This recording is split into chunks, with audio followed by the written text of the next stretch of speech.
Halo semuanya, kembali lagi dalam Money Discussion with Rifan Kurniawan. Nah, di episode kali ini kita mau ngobrol-ngobrol bareng sama Ken Henderson, founder dari Gatheris. Apa kabar, Ken? Hai, Van. Baik, thank you so much udah diundang. Thank you so much juga udah mampir ke studio ya, Ken ya. Nah, jadi kita hari ini bakal ngobrol seputar topik yang lagi hangat, seputar inflation. Nah, jadi sebelum kita ngobrol ke arah sana, pengen nanya-nanya dulu nih Ken. Mungkin boleh di-sharing nggak ke teman-teman di sini Ken, awal mula perjalanan Ken mungkin masuk ke pasar modal, ya kemudian juga Ken kan sekarang aktif di sosial media Gatheris juga, ya kan. Nah, mungkin bisa diceritain juga tentang awal mulanya Gatheris dan visinya ke depan seperti apa. Silakan Ken. Oke, jadi tuh sebenarnya jadi awalnya gue punya bisnis training. Jadi dari 2000, dulu gue MLM, rajin gitu ya, terus ikut-ikut seminar. Nah, and then gue punya bisnis training sendiri di tahun 2014, lalu jadi OKB. OKB tuh orang kaya bego. Bukan orang kaya baru, orang kaya bego. Karena gue sadar kalau duit, tadinya gue nggak sadar, setelah gue kepentok tuh gue baru sadar kalau duit itu soal kebiasaan. Nah, ketika dulu belum punya duit, itu kebiasaan gue adalah gue datang ke mall, terus kalau lagi weekend gitu kan, lihat apa yang lagi sale. Asik. Nggak punya duit loh. Oke. Tetap lihat, tetap masuk dan mikir apa yang bisa gue belanjain nih. Apa yang bisa gue beli nih, gitu loh. Nah, apalagi ketika punya duit. Begitu gue punya bisnis training, gue punya income yang boleh dibilang lumayan, 20 juta dalam sehari dan berkali-kali. Karena ngajarnya kan lumayan banyak tuh. Ya zaman dulu terkenal motivator lah rasanya ya. Gue jadi kalau datang ke mall itu kan nggak ada duit aja beli barang, apalagi punya duit, habis lah duitnya. Nah, ketika gue udah jatuh, gue baru sadar pada saat itu gue nggak ketemu guru-guru keuangan ataupun pengajar yang netral. Pada waktu itu gue nggak ketemu. Mostly banyak orang-orang yang punya kelas ngomongin sesuatu gitu ataupun motivasi gitu ya, di ujungnya dia punya instrumen yang dia tawarin dan gue pun terjebak. Gitu, jadi gue nggak ngerti keuangan. Nah, abis itu gue belajar, gue cari guru yang netral. Gue itu cari yang dari luar waktu itu. T. Harv Eker, terus Robert Kiyosaki, ada Tony Robbins juga. Ya udah, gue nabung dan gue belajar. Jadi gue keluar, and then gue balik ke Indonesia, gue praktekin. Nah, ketika gue praktekin, itu tuh gue bahkan punya duit sebulan cuma 2 juta. Nah, gue berusaha mencukupkan dan membagi alokasi keuangan sesuai dengan yang gue udah pelajarin tuh. Nah, dari situ keuangan gue comeback. Balik lagi. Setelah gue udah comeback, gue baru sadar, ternyata ini tuh bukan cuma masalah gue doang. Banyak di kiri kanan gue orang-orang yang punya masalah bukan di masalah cari duitnya, tapi dia bisa cari duit, tapi dia nggak bisa kelolanya, jadi dia hidupnya gitu-gitu aja, bahkan minus. Disitulah akhirnya kita bikin Gatheris deh. Gua dengan tim kita bikin Gatheris, and then kita educate teman-teman semua lewat sosial media maupun lewat kelas, dan kita punya prinsip dan value kita itu netral. Apa yang kita bagiin itu sebisa mungkin tuh kita netral. Jadi contoh ya, misalkan ngomongin saham. Saham ketika kita bahas pun kita bilang plus dan minusnya apa. Properti ketika kita bahas pun kita ngomong plus dan minusnya apa. Gitu. Itu di tahun berapa tuh kan mulai berdirinya gitu? 2017. Sama nih berarti ya, Mbak? Sama makanya. Ini kita bagus nih collab karena ternyata pertumbuhannya barengan. So itu latar belakang mulainya mendirikan Gatheris ya. Dan mungkin kalau bicara soal visi dari Gatheris itu sendiri apa Ken? Kita sebenarnya di awal kita berdiri, menurut gua ini tuh agak klise ataupun religius menurut sebagian orang. Gua nggak tahu bisa diterima atau enggak. Tapi gue merasa dengan masalah yang gue laluin dulu, which is di keuangan, dan gue bisa comeback. Nah, gue merasa ini strength yang emang udah Tuhan kasih dan titipin buat kita. Dan ketika kita bikin Gatheris, visinya kita gampang. Kita pengen supaya orang-orang melek keuangan. Supaya orang-orang bisa ngatur duit. Supaya hidupnya nggak gitu-gitu aja, gitu loh. Itu sih. Nah, jadi kita hari ini ya, gue dan Ken kita bakal ngobrolin seputar topik yang lagi hangat di belakangan ini adalah soal inflasi, ya kan? Nah, jadi Mungkin gue akan mulai dari pertanyaan gini kan. Mungkin kan kalau kita bicara soal sedikit soal makro ya, bulan September bulan September inflasi itu ada di 5,95%, ya kan? Belum lagi BBM naik, ya kan? Pertalite naik, Pertamax naik. Nah, tapi di sisi lain belum ada kenaikan gaji yang mengikuti kan. Nah, kalau menurut pandangan lo sendiri, apakah dengan adanya inflasi ini bisa membuat orang tuh jadi apa ya bahasanya mungkin susah atau lebih sulit dibandingkan dengan sebelumnya, daya beli akan jadi turun? What do you see kan? Sebenarnya kalau daya beli jadi turun, mungkin kita bahas ini dulu kali ya. Kenapa bisa hal ini terjadi? Karena kan dari pas 2020, mungkin kalau teman-teman yang sering nontonin Rifan pasti udah tahu lah, pernah dengar quantitative easing gitu ya. Itu kan banjir duit. Itu secara simpel banjir duit gara-gara ada stimulus gitu ya. Dan hukum ekonomi yang paling simpel adalah ketika supply banyak, nilainya turun. Ya. Gitu. Jadi ya duit beredar di mana-mana terlalu banyak, nah nilainya kan jadi turun. Itu kan yang bikin inflasi gitu loh. Nah, sedangkan dari suku bunga, pemerintah tuh harus apa ya? Harus do something supaya inflasinya nggak meledak. Nah, makanya suku bunganya dinaikin gitu kan. Nah, ketika suku bunga dinaikin ini, tujuannya simple, supaya duit beredar nggak terlalu banyak. Ya. Duit orang-orang baliklah ke bank, ayo gitu kan. Ya. Cuman ketika hal ini dilaksanakan, itu kan nggak instan orang-orang taruh duit. Betul. Gitu. Nah, disinilah yang bisa dibilang terjadi, ini yang menyebabkan perlambatan. Gitu. Jadi kalau buat pertanyaannya itu buat teman-teman gimana nih, jadi susah atau enggak? Sebenarnya pasti perlambatan ekonomi terjadi. Tapi gue percaya nih, ini di luar dari isu yang lagi rame ya, orang-orang sebar fear gitu ya. Gue percaya Indonesia punya harapan. Karena kita punya sumber daya alam, oke. Ya. Terus menurut gue teman-teman di era sekarang ini juga banyak yang makin banyak belajar. Dan siapapun yang mempersiapkan diri, kan datanya udah ada. Resesinya sendiri di US udah terjadi. Betul. Which is, itu kan ekonomi terbesar lah ya. Orang panutannya kan ke sana gitu. Betul. Loh. Jadi kalau di kita perlambatan sih pasti terjadi, tapi gue nggak tahu apakah resesinya bakal terjadi atau enggak. Ya, di Indonesia. Di Indonesia ya. Ya kita prepare for the worst, hope for the best.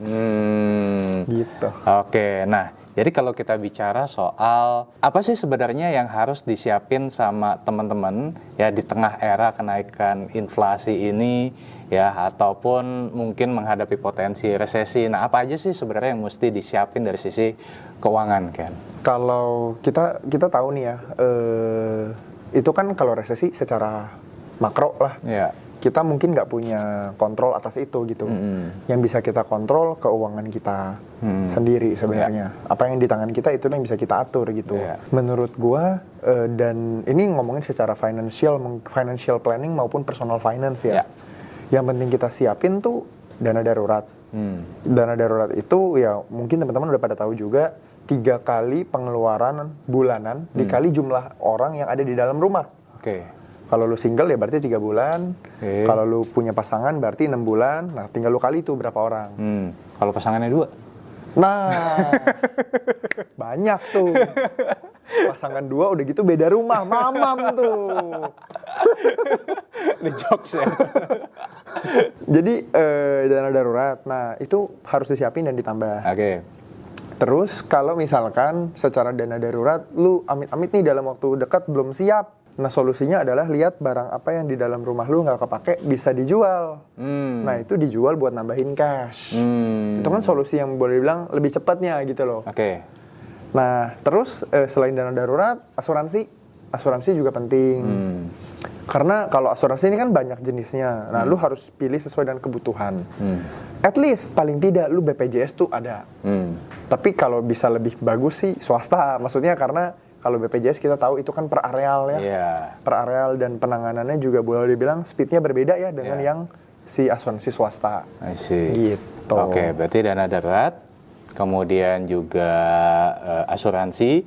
Nah, kalau soal investasi nih kan, ini kan dengan inflasi makin tinggi. Ya, kalau kita bicara mungkin deposito sekarang rate-nya di bawah inflasi. Mungkin kalau kita bicara emas mungkin juga rasanya masih di bawah inflasi. Kalau misalkan tadi kita udah bicara soal personal finance-nya, kalau dari sisi investasinya sebenarnya apa sih yang bisa catch up di tengah inflasi yang lagi naik ini kan? Gua jawabnya netral nih ya. Ya. Jadi kalau yang tadi Rifan bilang kan emas, obligasi, deposito itu kan low risk. Kalau di investasi ada yang namanya low risk, medium risk, dan high risk gitu. Low risk tentu diimbangin dengan low return. Buat teman-teman yang nonton, lu tuh tipe yang mana itu lu mesti tahu dulu sih. Lu mesti tahu dulu karena ketika lagi gonjang-ganjing ekonomi, semua yang high risk, volatility-nya pasti berasa gitu. Kalau tadi sempat ngomong emas, menurut gue emas itu boleh cicil beli, tapi kalau lu jual dalam waktu deket, sakit, rugi soalnya. Ada spread-nya soalnya. Betul, spread antara jual sama beli pasti ada. Gue bulan lalu, gue lumayan sering kalau beli emas, karena ya emang DCA aja, DCA, dollar cost averaging aja gitu, kayak cicil aja. I see. Bulan lalu itu beli 1 gram, gue fotoin price list, gue kirim tuh ke teman-teman. Lu beli 960, jual 855 kalau nggak salah angkanya ya. Ya lumayan kan spreadnya. Lumayan. Jadi kalau lu baru beli sebulan, terus lu jual, itu bukan investasi namanya. Tapi for long term, yes. For long term, yes. Karena gue udah ngerasain, udah beli dari lama, and then jual, ngeliat harganya, wih lumayan, gitu kan. Nah, balik lagi tadi ke itu low risk. Nah, yang medium risk ini kan ada reksadana, low risk ada lagi reksadana pasar uang. RDPU. RDPU, betul. Nah, itu kalau buat teman-teman yang suka low risk, ya silahkan tuh, boleh banget. Nah, di medium risknya kan ada reksadana lainnya. Reksadana pendapatan tetap, sampai dengan reksadana saham, reksadana indeks atau ETF gitu ya. Nah, high risknya ada saham, kripto, ya itu invest, kalau forex trading lah ya.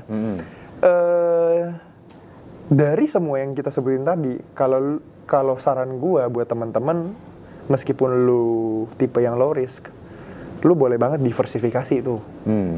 Diversifikasi ke yang medium maupun ke yang high risk. Nah, dari medium dan high risk sendiri, menurut gue, kalau medium ya, lu mesti baca tuh kalau di mutual fund, reksadana. Reksadana kan dia punya ininya, prospektus lah ibaratnya. Nah, itu lu baca, dia tuh taruh duit lu kemana sih, supaya lu tuh beneran tahu duit lu diapain.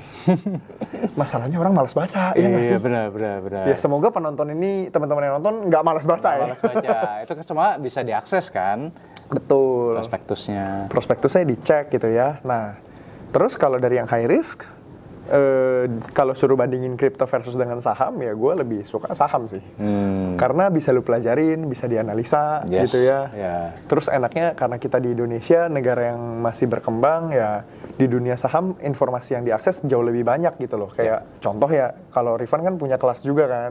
Gadrich kita juga punya kelas. Nah, teman-teman bisa belajar lebih dalam tuh. Gitu. Oke. Nah, kalau soal persentasenya ada guidance gak, Ken? Contoh misalkan kayak tadi kan ada yang low risk, ada yang medium risk, ada yang high risk, ya kan? Memang balik lagi ke profil risiko masing-masing sih. Tapi secara overall gitu ya, di tengah inflasi yang makin tinggi ini, ada nggak sih kalau dari sisi lo sendiri advice gitu ya? Oh, mungkin sekian persen di sini nih, ya itu seperti apa, Ken? Ini nggak ada hukum bakunya sebenarnya. Nggak ada bakunya sih. Cuman PR yang paling penting adalah teman-teman harus tahu lu emang tipe yang mana gitu. Karena nggak semua orang suka dengan volatilitas. High risk kan diimbangi dengan high return ya. Betul. Jadi ya masalah yang terjadi adalah orang-orang di luar sana tuh suka melihat apa yang teman-teman di sosmed ngepost, cuman ijonya doang, nggak merahnya gitu loh. Nggak, yang dipost cuman cuannya doang. Ruginya nggak pernah dimunculin. Dan menurut gue ini yang jadi agak bahaya sih. Gitu loh. Realnya ya contoh. Gue abis take profit Cleo. Gue ada ngepost tuh, gue sama teman-teman di member di Gadrich ya. Kita cuan 50% dan kita ketemu 40-50 lah ya. Kita ketemu Cleo itu udah dari tahun lalu. Dan ketika kita beli Cleo, itu kan sideways. Betul. Belum yang begini ya. Iya, belum yang naik gitu loh. Sideways tuh masih harganya segitu-segitu aja. Bahkan kadang lagi merah gitu loh. Yeah. Nah, seberapa orang sabar untuk hal ini gitu kan? Nunggunya sabar nggak?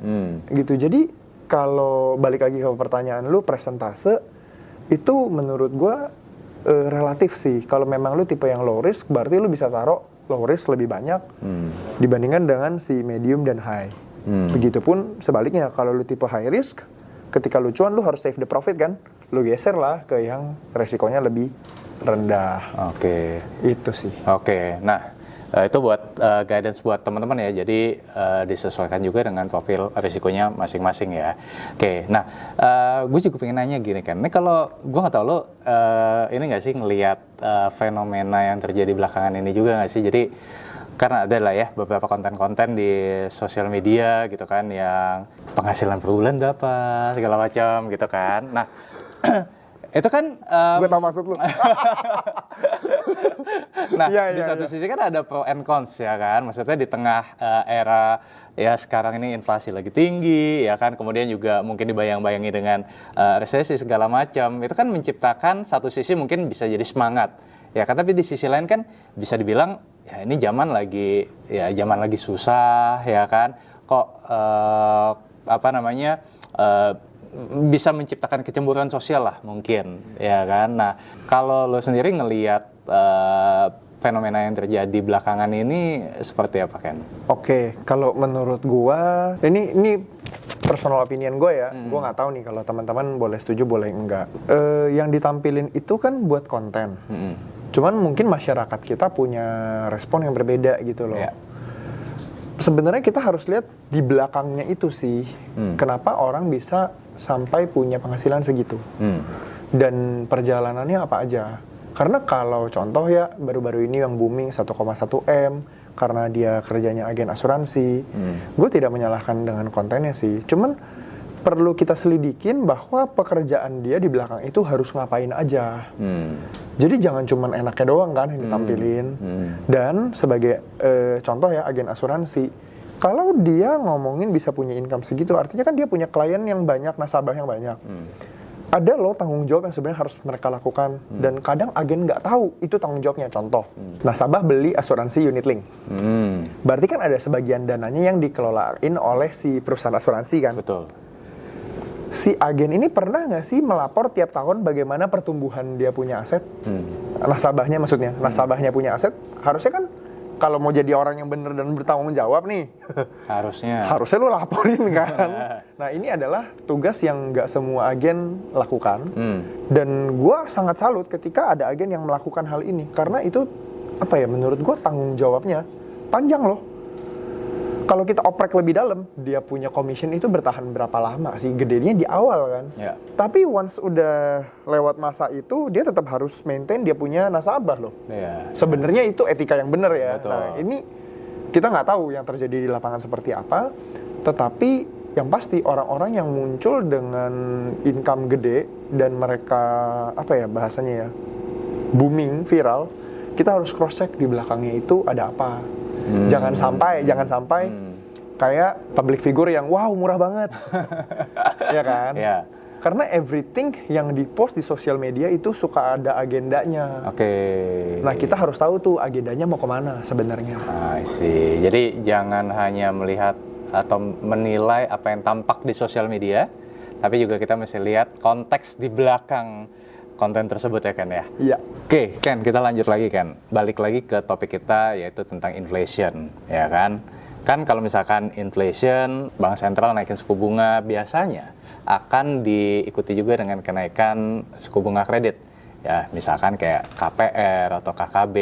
Nah, kalau menurut lo sendiri atau mungkin bisa kasih advice ke teman-teman, boleh nggak sih di tengah kenaikan inflasi dan mungkin bayang-bayang resesi, kita mencicil rumah atau mungkin mencicil mobil. Jadi ibaratnya di tengah inflasi ini kita ambil KPR dan KKB. Boleh nggak sih kan kalau dari sudut pandang lo sendiri kan?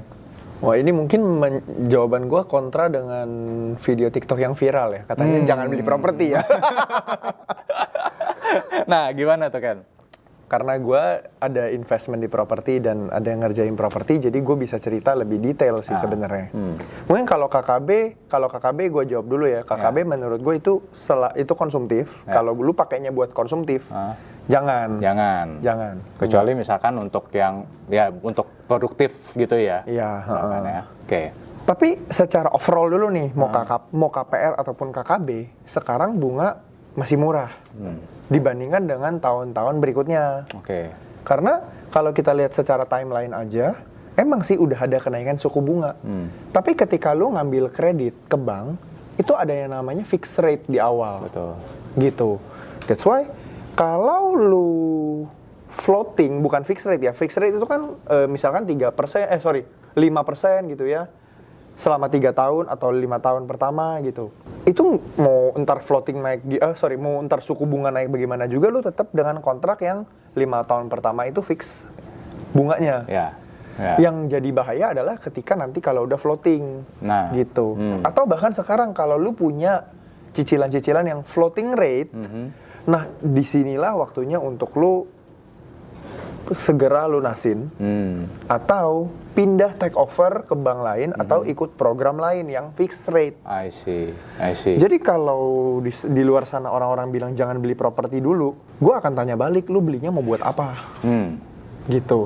Kalau lu emang udah persiapan dan lu emang pengen beli properti buat kebutuhan lu pakai, kalau lu tunda, ketika nanti lu mau beli, bunga KPR-nya udah naik. Malah lebih mahal. Iya, malah lebih mahal bunganya. Nah sekarang bunga masih murah nih. Yang ambilnya menurut gua kalau emang lu udah persiapan ya, ambilnya sekarang. Tapi bunganya fixed rate. Bunganya ya tentu ambil yang fixed rate. Karena kan kalau di bank tuh dia ada 3 tahun pertama, misalkan ya 4,5% 3 tahun pertama. Terus atau lu ambil yang 5 tahun pertama tapi bunganya lebih tinggi, 5% sekian gitu. Nah mendingan lu ambil yang kayak gitu loh. Jadi once ntar udah inflasi terus suku bunga naik gitu ya, lu tetap pakai yang lama. Nah terus pertanyaannya gini kan, kalau gue udah pakai yang sekarang nih, terus nanti bunganya naik, kan gue masih fixed rate selama 5 tahun misalkan. Setelah gue udah 5 tahun gimana? Nah itu, karena floating. Pas floating kan. Nah pas floating ada beberapa cara yang tadi gue udah sebut. Lu pindah sebagian, bukan pindah sebagian, lu lunasin sebagian pokok hutang. Jadi lu kumpulin dari sekarang ada dananya berapa buat lu bisa lunasin sebagian tuh ntar pas masuk ke floating. Supaya ketika kena floating, let's say 11-12% gitu ya. 11-12% dari pokok hutang yang sudah mengecil. Itu. Atau pindah ke, tadi gue sambil bilang pindah ke program lain. Atau take over. Jadi lu ganti program tuh supaya apa? Sisa pokok hutang yang yang masih ada dipindahin ke program yang baru.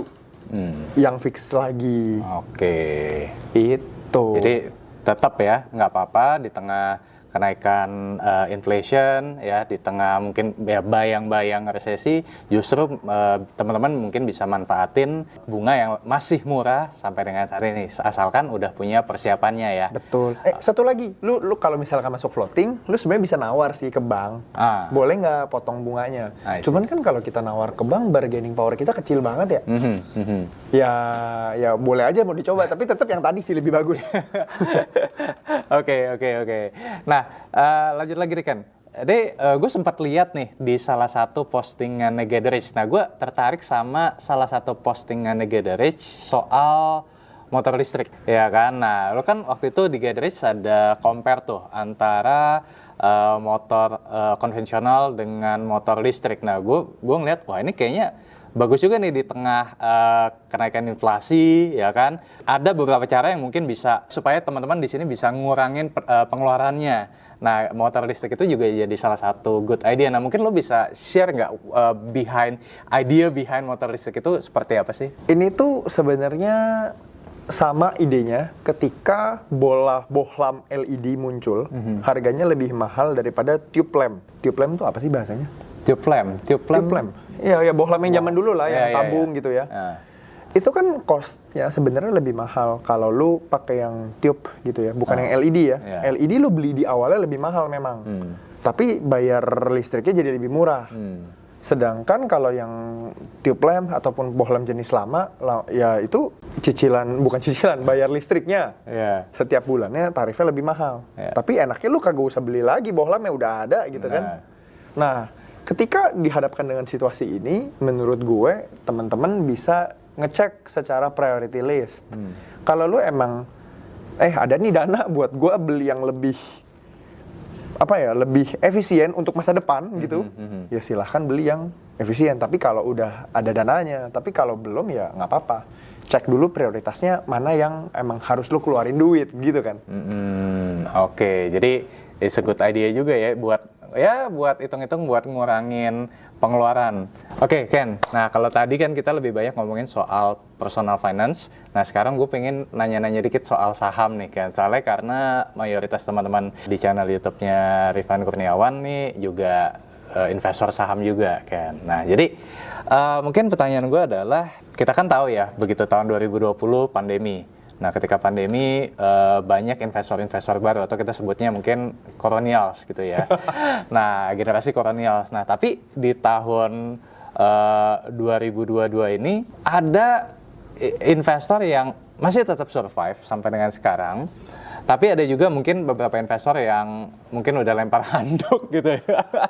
Jadi kayak udahlah lebih sering cut loss segala macam gitu kan. Nah, kalau lo ngelihat sebenarnya selama 2 tahun terakhir ini di pasar saham ada fenomena apa sih kenapa banyak orang yang pingin untung lebih cepat ya kan, terutama ya tadi yang gue sebutin di generasi Coronials ini gitu loh. Ada fenomena apa sih dan ya lo ngelihatnya seperti apa kan? Gua invest dari 2012, which is nggak berasa ya, 10 tahun. Betul. Nggak berasa tuh. Cuman menurut gue, ketika gue ngelihat orang-orang ya, di zaman sekarang, kan sosial media sangat cepat membagikan informasi. Dan informasinya tuh belum tentu valid, itu masalahnya. Itu masalahnya, belum tentu valid. Belum lagi agenda-agenda titipan, yang kayak orang-orang yang flexing gitu ya, terus sebar fear, menurut gue pasti ada agendanya. That's why ada orang yang ngerti dan dia nggak kejebak, dan sebagian banyak orang yang belum paham dia kejebak. Menurut gue sih naturally orang pengen jalan cepet kan, pengen instan kan. Cuman gue pegang satu prinsip, orang yang pengen cepet kaya biasanya malah menyusahkan diri dia sendiri. Dan yang ngomong itu bukan gua sebenarnya, gua ngutip dari Alkitab. Gampang kan ngutipnya. Jadi dan emang itu ternyata bener banget. Ternyata bener banget buat orang-orang yang pengen cepet kaya, mereka biasanya yang kejebak dengan hal-hal yang bodong, investasi bodong lah, segala macamnya. Nah, kalau kita ngomong fenomena di saham kan bukan investasi bodong sebenarnya, bukan loh. Tapi gara-gara ngelihat pas 2020 jatuh, and then baliknya berasa cepet, fenomena yang gue perhatikan adalah banyak banget influencer keuangan yang muncul. Beda ketika 2017 kita mulai, beda banget. 2017 siapa? Masih bisa dihitung jari lah ya. Masih bisa dihitung jari banget, orang-orangnya siapa aja gitu kan. Gue pernah dengar satu quotes yang bilang kalau lagi market bullish, semua orang berasa pinter. Nah, itulah hal yang gue lihat. I see. Jadi ketika market bull pada waktu itu, banyak loh influencer keuangan yang muncul. Lalu ketika market lagi nggak bull, banyak juga yang hilang. Ya sampai saat ini sih ada sih sebagian yang bertahan. Which is menurut gue it's part of the process. Dan itu bagus menurut gue, teman-teman yang bertahan, mereka mengikuti prosesnya. Karena emang nggak instan. Dan emang di dunia saham tuh nggak tiba-tiba lu jadi kaya men, nggak gitu. Apa ya, prosesnya yang namanya saham ada naik kan ada turunnya juga. Nah, tinggal gimana kita analisanya. Kalau mereka yang naik cuman pas lagi bullish, hoki dong. Bener. Iya kan, lalu ngikutin lu ngikutin arus. Begitu air laut pasang ya semua ikut naik kan. Gitu. I see. Nah, ngomong-ngomong soal, tadi lo ada mention soal investasi bodong. Gue nggak tahu kan kalau di Gatheris gimana ya. Cuman kalau di dalam kasus gue sendiri nih di RK ya, ada beberapa follower yang kejebak investasi bodong, ya kan? Ya, di salah satu sosial media, ya, itu banyak yang mengatasnamakan Rifan Kurniawan. Jadi ada kayak banyak fake account gitu, dan surprisingly nggak sedikit juga yang terjebak kan. Nah nggak tahu kalau di Gatherich itu seperti apa, dan sebenarnya yang gue pengen tanya, ya balik lagi, kenapa sih orang kok gelap mata gitu ya ngelihat yang instan-instan kayak gitu kan? Ini menurut gue nature sih. Justru apa yang kita bagiin gitu ya, kalau di Gatherich justru kita sangat mewanti-wanti untuk teman-teman, guys, jangan kejar cepet kaya, jangan. Karena lu mau punya aset banyak, itu semua ada prosesnya. Dan kalau lu lihat ada orang yang tiba-tiba kaya, justru jangan tertarik gitu loh. Cuman in realitanya, namanya mata kan ada desire ya. Orang jadi muncul desire gitu loh. Mungkin ini gue baru aja kepikir, kalau kita pakai gaya flexing ya, mungkin kita bakal lebih cepet naik kan. Iya kan, lebih cepet dapat awareness gitu ya, orang-orang jadi lebih cepet kenal. Tapi that's not what we do. That's right. Itu bukan yang kita mau. Kenapa? Karena kalau kita melakukan cara itu, yang kegayat tuh bahasa apa sih? Yang ngikut, orang-orang ngikut. Yang nempel adalah orang-orang yang pengen cepat kaya, dan bukan mereka lah yang sebenarnya kita pengen gitu loh. Kita lebih pengen orang-orang yang mau berproses, mau belajar supaya kuat, karena kan kekuatan dibangun dari proses. Orang yang fitness, yang badannya bagus, ya gue enggak sih, gue gendut. Tapi gue tau lah karena gue pernah fitness dulu. Lu mau bangun otot kan dengan cara lu fitness. Angkat beban supaya ototnya robek. Ada tekanan, ada keringet, gitu loh. Nah, itulah yang kita di kelasnya Rifan maupun di kelasnya Gatherich, itu yang kita ajarin dan itu yang kita terapin. Supaya, kalau lu ikut nih kelasnya kita, kelasnya Rifan maupun Gatherich, lu tuh belajar. Lu jadi ngerti, lu jadi paham kalau di luar sana orang ngomong apa, sebenarnya di balik itu apa sih yang terjadi, gitu. Nah, kalau orang-orang itu di luar sana banyak orang yang kejebak investasi bodong, menurut gua bisa jadi mungkin itu part of their process. Bisa jadi itu part of their process ya. Cuman kalau kita bisa membantu dan menyarankan, mewanti-wanti, kalau ada orang-orang yang nawarin lu invest dengan return yang cepat dan kelihatannya sangat menggiurkan, itu malah harus lu hindarin. Gitu. Jadi keinget ada peribahasa, if it's too good to be true, then it is too good to be true. Benar kan ya?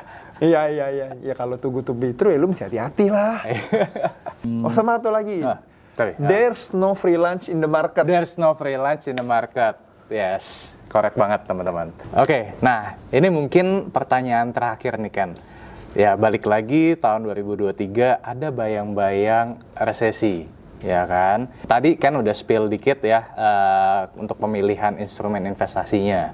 Ya ada yang medium risk, ada yang low risk, ada yang medium risk, dan juga ada yang high risk. Ya kan, nah kalau kita bicara lebih spesifik di saham, kan, ada nggak mungkin kalau dari Ken tips-tips untuk investasi di saham ya terkait dengan ya balik lagi mungkin di tahun 2023 ada bayang-bayang resesi global. Nah mungkin tips-tips buat teman-teman di sini apa Ken? Silakan. Oke, sebenarnya kalau dari segi saham ya tipsnya simple, belajar. Ikut kelasnya Rifan, ikut kelasnya Gatherich, belajar yang banyak. Itu tips simple ya. Cuman kalau menurut gue dari segi saham ya, maksudnya gini, ketika ada penurunan pasti ada kenaikan. Itu udah kita lihat dari sebelum-sebelumnya. Contoh yang paling gampang dari 2020. Contoh lagi sebelumnya 2015 ada crash, 2008 ada crash. Nah, sebenarnya yang namanya crash itu udah hal yang terjadi berulang-ulang. Udah berulang-ulang, jadi nggak perlu takut menurut gua. Lu lengkapin diri lu dengan ilmu supaya lu bisa persiapan lebih mateng. Nah, ilmu yang tadi gue bilang, lu mau ikut kelas Rifan, ikut kelas Gatherich, ikut kelas yang emang benar-benar menurut gue recommended ya, bukan yang cuman sekedar apa ya bilangnya ya? Flexing lagi tadi. Iya, flexing ataupun banyak. Soalnya gini, banyak banget di luar sana yang bikin grup-grup gratis gitu loh. Gue lumayan, ini my opinion, gue nggak tahu lu setuju atau enggak, tapi gue nggak gitu suka dengan yang namanya free publication gitu ya. Contoh, Bitcoin 2017. Itu kan free publication banget. Sampai TV, media ngomongin orang bisa kaya dari Bitcoin. Akhirnya orang retail, orang-orang awam ikutan masuk. Ternyata udah ada whale, udah ada bandar yang ngumpulin dari bawah dan jualan. 2018 awal anjlok. Gitu loh. Itu udah hal yang berpola. Jadi kalau ada grup-grup gratis yang katanya ngomongin saham gitu ya, gue malah curiga itu grup buat distribusi. Grup buat sebenarnya exit liquidity gitu kan. Jadi harus hati-hati gitu sih. Jadi tadi udah bahas soal itu free publication. Terus lu harus punya ilmunya supaya lu bisa ngerti harus taruh di mana duitnya. Terus menurut gue penting juga lu siapin alokasi dana. Alokasi dana ini maksudnya gini ya. Bukan berarti lu tahan semua belanja. Kalau lu tahan semua belanja langsung perlambatan ekonomi. Langsung begini. Mau kita nggak pengen masuk resesi malah jadi masuk. Alokasi dana juga penting. Maksudnya apa? Lu udah punya income. Nah income itu lu sisihkan mana yang memang buat investasi, ya lu pakai buat investasi gitu loh. Jadi mungkin ini ranahnya lebih ke how to manage your personal finance. Tapi ini tuh penting banget karena banyak orang yang begitu terima duit, antara dia terlalu ngekep atau dia terlalu nge-spend. Nah, itu ya. Kalau banyak nge-spend sih lumayan menggerakkan ekonomi ya. Tapi intinya ya, kalau buat di saham sendiri, saham pasti ada turun, pasti ada naik. Tinggal kita belajar dan ngikutin kata-kata suhu ya bilangnya. Bukan suhu ya, apa ya? Mentor yang emang benar-benar kasih guidance. Karena kalau di luar sana banyak agenda, sedangkan kalau yang gue lihat emang Rifan pun benar-benar kasih didikan yang bagus ke orang-orang yang ikut kelasnya. Kita pun di Godrej, kita tuh menyediakan guidance. Kita memang willingly untuk nge-guide supaya aset lu ada pertumbuhan, keuangan lu emang jadi makin bagus gitu loh. Sama menurut gue ada satu perbedaan yang gue lihat, banyak orang itu pegang center ke diri dia sendiri. Bener nggak? Iya. Sedangkan apa yang harusnya kita lakukan, dan emang ini sudah kita lakukan gitu loh. Gak cuman gue, Rifan pun melakukan hal ini. Senternya itu kita arahin ke jalan, dan kita bantuin banyak orang, itu tuh ada lobang, hati-hati ya. Lu jangan lewat situ gitu loh. Supaya ya dia mencapai ke tujuannya dia, which is keuangannya bertumbuh, asetnya bertambah gitu loh. Nah, gue harap teman-teman yang nonton lu bisa bedain. Ya, jadi kalau zaman kita dulu mungkin sulit mencari informasi, kalau sekarang informasi justru terlalu mudah diperoleh, justru tantangannya nyari informasi yang valid tadi ya kan ya. Betul, nyari yang valid. Awas di luar sana banyak yang sesat. Oke, nice. Oke, Ken, mungkin ada nggak closing statement atau tips dan trik mungkin buat teman-teman menghadapi di era naiknya inflasi dan juga ya potensi resesi di tahun 2023 nanti, Ken, silakan. Kalau pesan sih menurut gua teman-teman tuh nggak perlu takut. Tadi banyak orang yang menunggangi isu ini dengan kepentingan tertentu, jadi lu nggak perlu takut. Resesi sendiri sebenarnya emang udah terjadi berulang kali kok gitu loh. Nah, tinggal gimana caranya kita mempersiapkan diri. Tadi udah sempat gue bahas dana darurat, asuransi. Mungkin ini lebih ke kesimpulan kali ya. Terus lu pengeluaran irit tapi bukan ditahan semuanya gitu loh. Seimbang ya. Seimbang. Sama ada juga yang penting nih. Kalau lu kerja 8 jam, tidur 8 jam, itu artinya lu punya sisa 8 jam kan. Nah, 8 jam ini lu ngapain? Itu by the way ini gue ngutip dari buku The Other 8 Hours. Jadi 8 jam ketiga ini ternyata yang menentukan seseorang makin naik. Gitu. Nah, lu ngapain nih sisa 8 jamnya? Di jalan anggap deh 2 jam. Berarti kan sisa 6 jam tuh. 6 jam lu main sama keluarga deh, ngobrol sama quality time sama istri, anak, berapa jam? Anggaplah 2 jam. Berarti sisa 4 jam. Nah, 4 jam ini lu ngapain? Lu istirahat. Oke lah 2 jam. Lu punya sisa 2 jam lagi. Nah, 2 jam ini dipakai buat apa? Gitu ya, side hustle lah supaya lu bisa nambah income. Gitu kan. Jadi nggak perlu takut buat ngadepin potensi resesi pun karena kita juga udah dibekali dengan side hustle, dengan ilmu-ilmu untuk investasi yang baik seperti itu ya kan ya. Oke, wah keren banget nih. Thank you banget Ken udah bersedia sharing sama teman-teman ya di podcast kita hari ini, dan semoga apa yang udah kita bahas hari ini bisa bermanfaat buat teman-teman semua ya. Jadi nggak perlu takut ya dengan naiknya inflasi ataupun dengan potensi resesi ya, kalau misalkan kita sudah punya bekal yang cukup ya. Anyway, kalau kamu suka dengan video ini ya, jangan lupa untuk follow kita berdua. Kalau untuk Ken nanti bisa follow di Instagramnya di @kenhenderson dan juga di @getterich. Nah nanti akunnya nanti kita taruh di kolom deskripsi. Oke, thank you banget sekali lagi Ken ya. Dan teman-teman, kalau kamu suka dengan video ini juga jangan lupa untuk share ya ke teman-teman kamu supaya makin banyak yang mendapatkan manfaatnya. Sekian dulu podcast kali ini dan sampai jumpa di sesi Money Discussion berikutnya. Bye bye semuanya.